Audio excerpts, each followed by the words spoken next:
ஓம் Saravanabhava channel வாயிலாக உங்களை சந்திப்பதில் பெருமகிழ்ச்சி அடைகிறேன். இன்றைய பதிவு மே மாத ராசி பலன்கள்.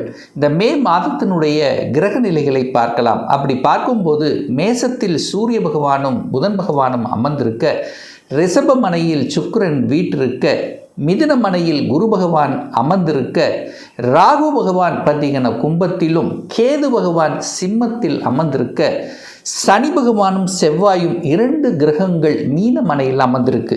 ஸோ இந்த மே மாதம் கிரகங்களுடைய பெயர்ச்சி என்ன இருக்குது அப்படின்னு பார்க்கும் பொழுது, இந்த மே மாதம் 11ஆம் தேதி செவ்வாய் பகவான் மீனத்திலிருந்து மேசமனைக்கு பெயர்ச்சி ஆகிறது.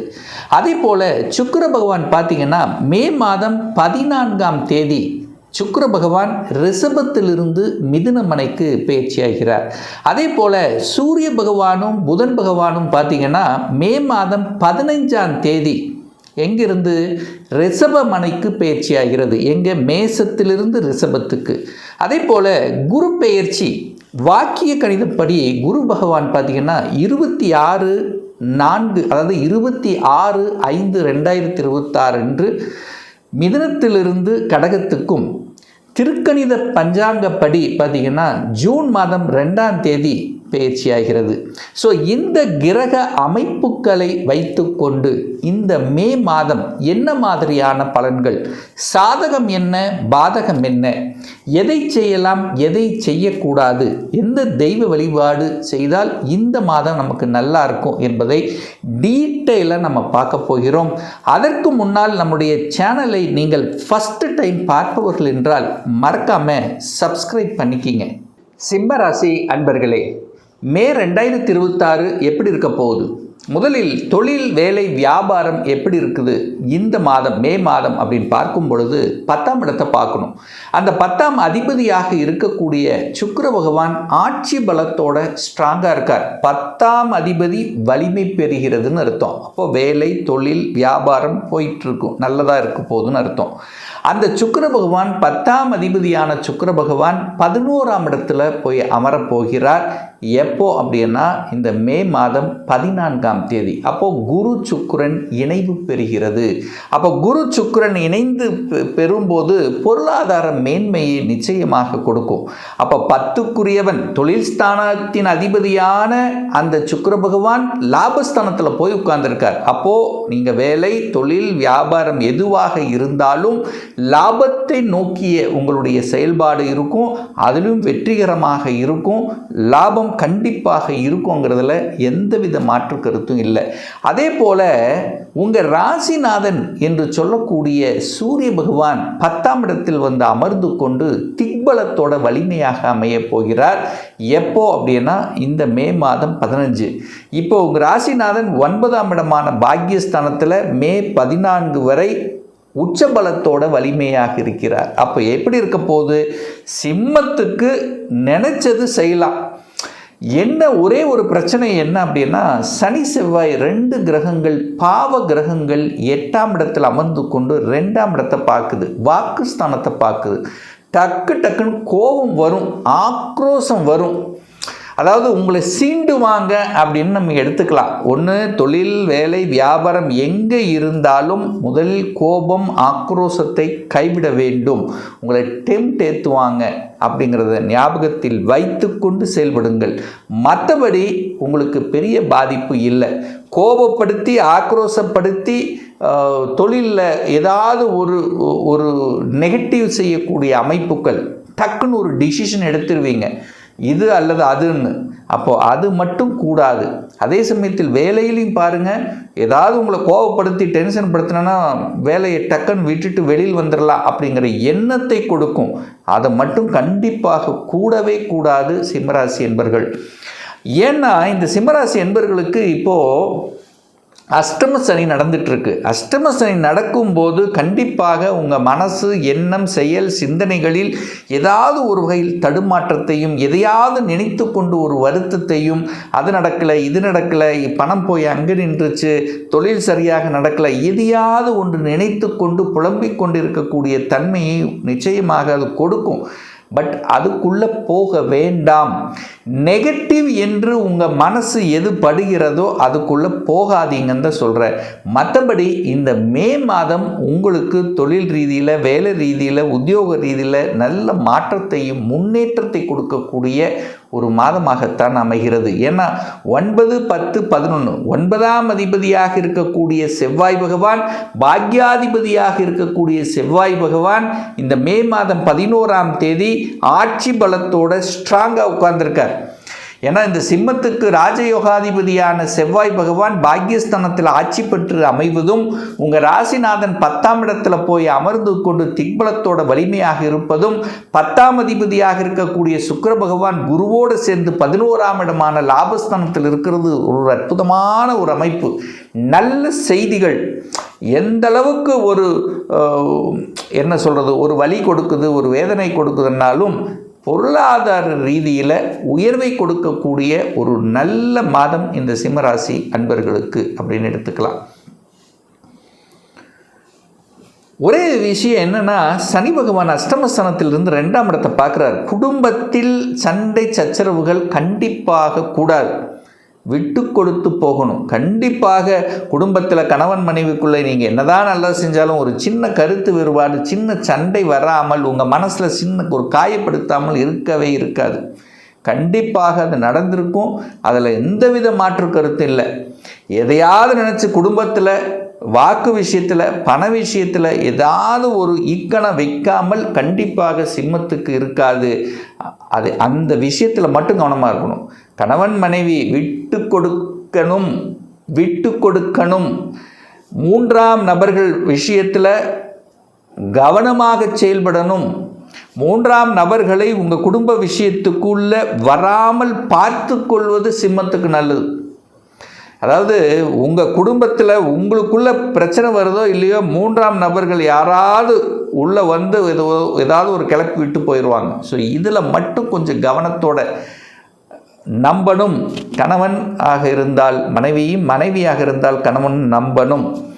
சின்ன சின்ன மனஸ்தாபம் இருந்தாலும் பேசி தீர்த்து கொள்வது நல்லது என்பதை ஆழமாக மனதில் பதிய வைத்துக் கொள்ளுங்கள் சிம்மராசி என்பர்கள். ஏன்னா 6ஆம் அதிபதி சனி என்கிறது உங்களுக்கு ஆகாதவன். சிம்மத்துக்கு சனி ஆகாதவன். 6ஆம் அதிபதி 8ஆம் இடத்தில் அமர்ந்து கொண்டு நேர குடும்பஸ்தானத்தை பார்க்குறார்.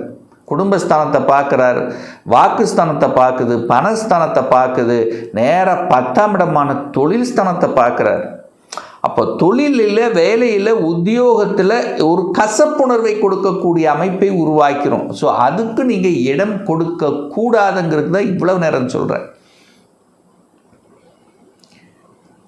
இடம் நிலம் சார்ந்த விஷயம் எப்படி சார் இருக்கும்? 4ஆம் இடத்தை பார்க்கணும். 4ஆம் அதிபதியாக இருக்கக்கூடிய செவ்வாய் பகவான் ஆட்சி பலத்தோட ஸ்ட்ராங்காக இருக்க போகிறார். சுக்கிர பகவானும் வலிமையாக இருக்குது. அப்போ இடத்த வாங்கலாம், நிலத்தை வாங்கலாம், வண்டி வாகனத்தை வாங்கலாமா? தாராளமாக வாங்கி கொள்ளலாம். ஒரே ஒரு விஷயம் என்னென்னா, இந்த டாக்குமெண்ட் சார்ந்த விஷயங்கள் ஏதாவது வில்லங்கம் இருக்காங்கிறத ஒரு தடவைக்கு 2 தடவை செக் பண்ணணும் என்பதை ஞாபகத்தில் வைத்துக் கொள்ளுங்கள் இந்த சிம்மராசி என்பர்கள். குரு பகவான் 11ல் இருக்கார், நேரம் 5ஆம் இடத்தை பார்க்குறார். குலதெய்வத்தினுடைய அருட்கடாட்சம் பரிபூர்ணமாக இருக்கிறது. குலதெய்வத்தை சென்று வழிபட்டு வந்தீர்கள் என்றால் இந்த சிம்மத்துக்கு பெரிய பாதிப்புங்கிறது இல்லை. மாதம் பௌர்ணமி அல்லது அமாவாசை இந்த 2ல் ஏதாவது ஒரு நாள் உங்கள் குலதெய்வத்துக்கு போயிட்டு வரக்கூடிய அந்த தன்மையை நீங்கள் வளர்த்தி கொண்டீர்கள் என்றால் நிச்சயமாக இந்த அஷ்டம சனி ஒன்றுமே உங்களை பண்ணாது. மன ரீதியில் இருந்து வந்த பிரச்சனைகள், உங்கள் மன கஷ்டங்கள் அத்தனையும் போக்கிவிடும். இதில் எந்தவித மாற்று கருத்தும் கிடையாது. அப்போ சிம்மராசி என்பவர்கள் குலதெய்வத்தை கெட்டியாக பிடித்து கொள்ள வேண்டும் என்பது தான் இந்த இடத்துல சொல்கிறேன். சுப காரியங்கள் சில தடைகள் இருக்குது சார். கண்டிப்பாக சில தடைகள், தாமதங்கள் இருக்கும். அஷ்டமசனி காலத்தில் ஏதாவது ஒரு தொந்தரவு நடக்கும். ஆனால் தடைகள் தாமதம் தான் இருக்குமே ஒழிய திருமணம் நடக்காது அப்படிங்கிற அமைப்புங்கிறது எல்லாம் இல்லை. திருமணம் தங்கு தடை இல்லாமல் நடக்கும். ஏன்னா அந்த குரு பகவான் 7ஆம் இடத்தை பார்க்குறார், 5ஆம் இடத்தை பார்க்குறார், உங்கள் முயற்சி ஸ்தானத்தை பார்க்குது.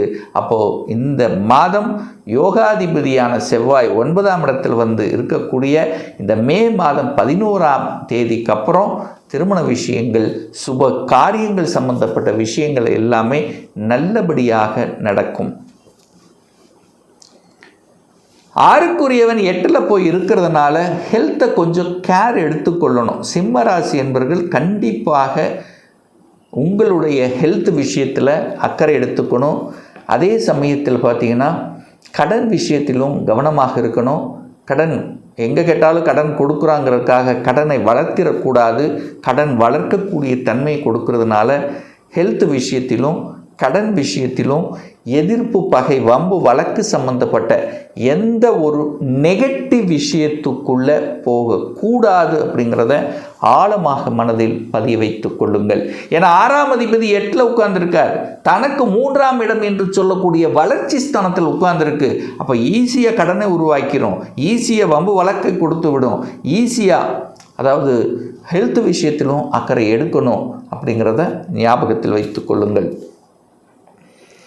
சார், வெளியூர் வெளி மாநிலம் செல்லக்கூடிய தன்மை இருக்கா? கண்டிப்பாக உண்டு. இந்த மே மாத இறுதியிலிருந்து நீங்கள் ஆசைப்பட்ட வெளியூர் வெளி மாநிலம் அந்நிய தேசம் சென்று வரக்கூடிய யோகங்கள் மிகுதியாக தென்படுகிறது. மே மாதம் இறுதியில், அதுவும் குறிப்பாக குரு பெயர்ச்சி அடைந்த பிறகு உங்களுக்கு அந்த வெளிமாநில வெளிநாட்டு தடை நிவர்த்தியாகிறது.